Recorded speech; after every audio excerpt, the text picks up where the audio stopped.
So the book that I just showed is the one that I finished yesterday.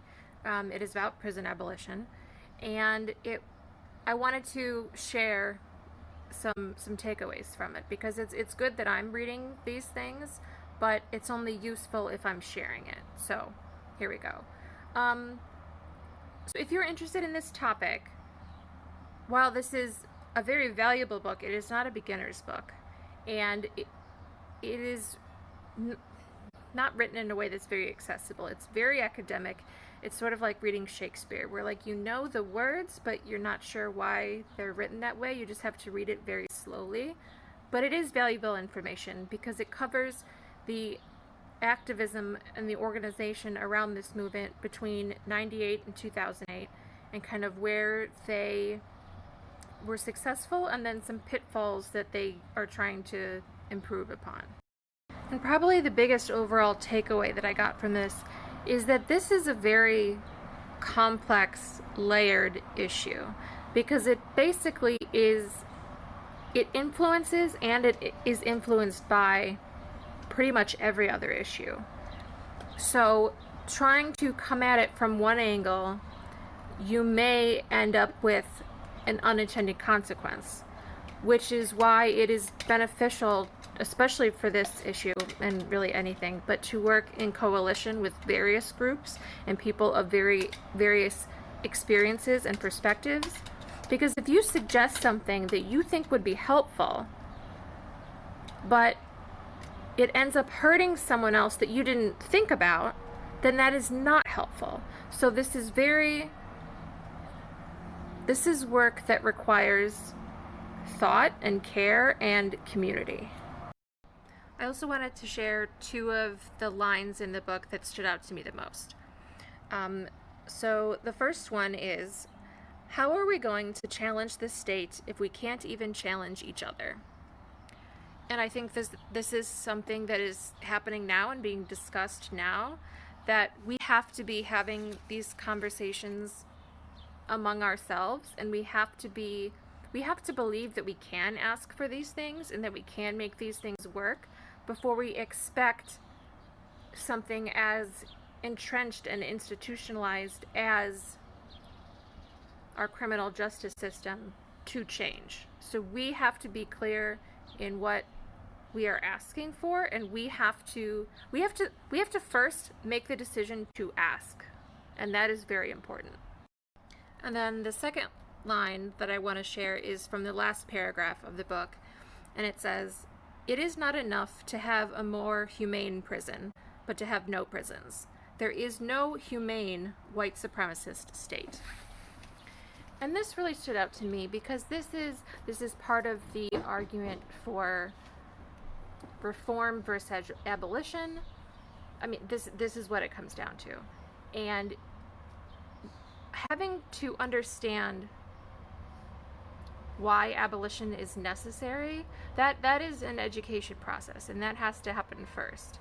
And once we have these realizations, we come to know that putting a bow on a prison does not make it less destructive.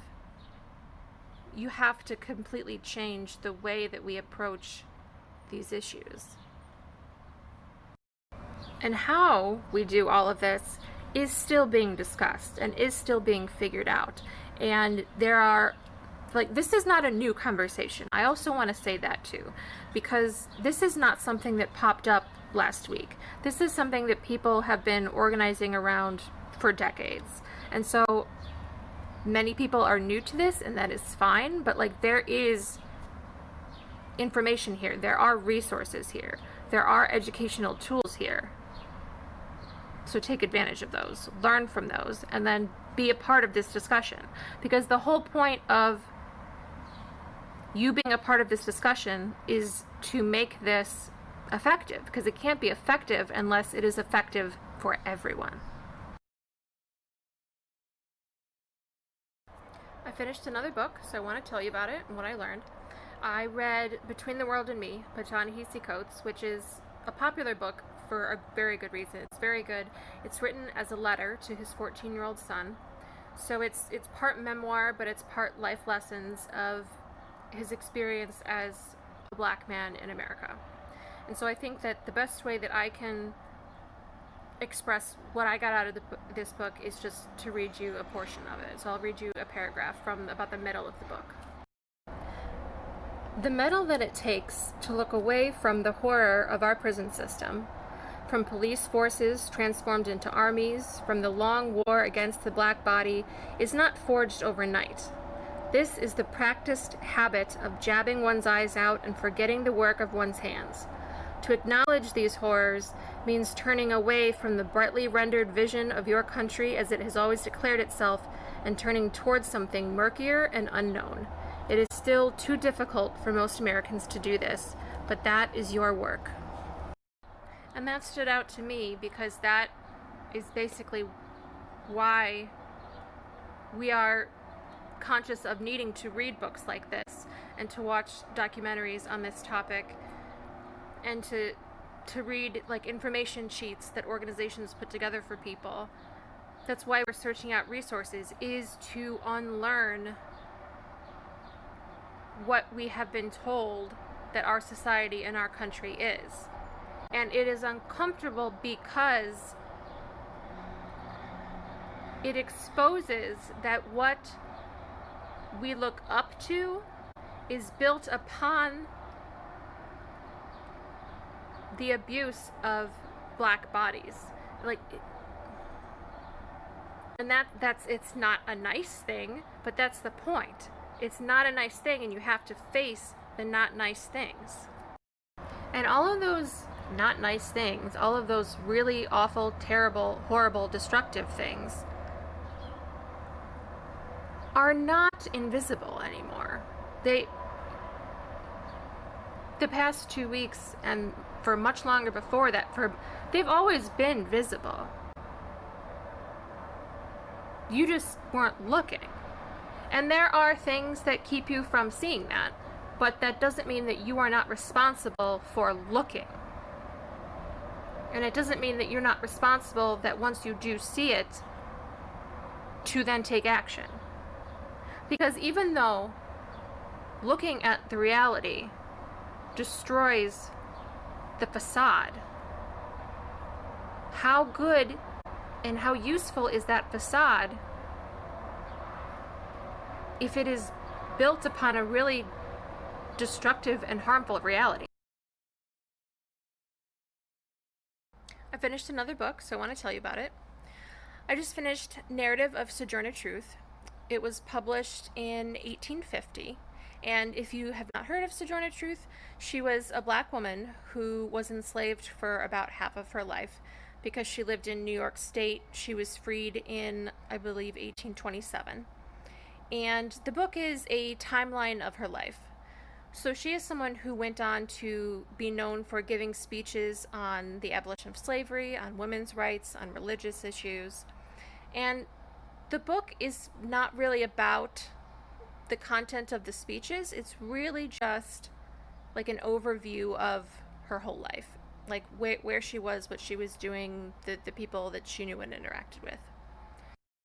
And what really struck me the most when reading this was when she was talking about how when she was young, she used to believe that the man who owned her was God, or was like God, and that serving him was like serving God. And she says that it's stunning to her now that she could have ever believed that. And it just makes you think of, because we learn about the physical torture of slavery, but the psychological torture and manipulation and brainwashing that was just as much a part of what kept that in place needs to be talked about.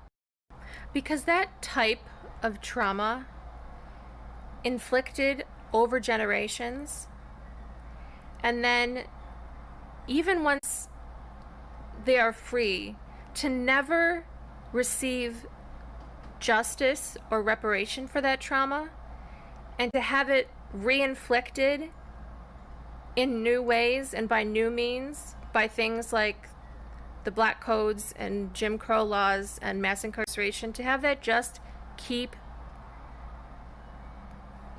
being inflicted upon you in ever evolving ways, and to never receive justice for that, it's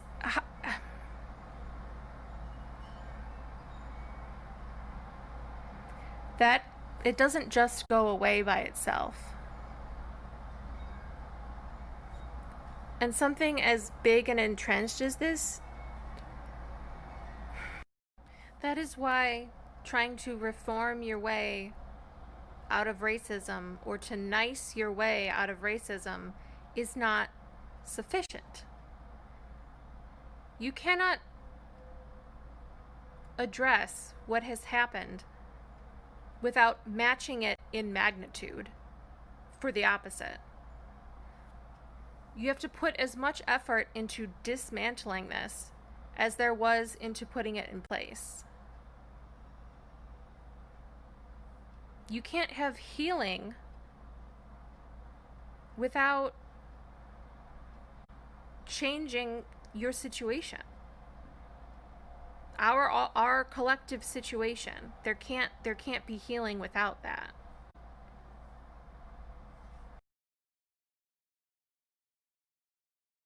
I have another book to tell you about. So I just finished The Souls of Black Folk by W.E.B. DuBois.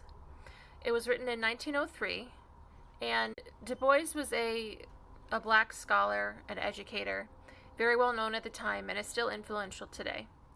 And this book was basically his attempt to bring to a white audience that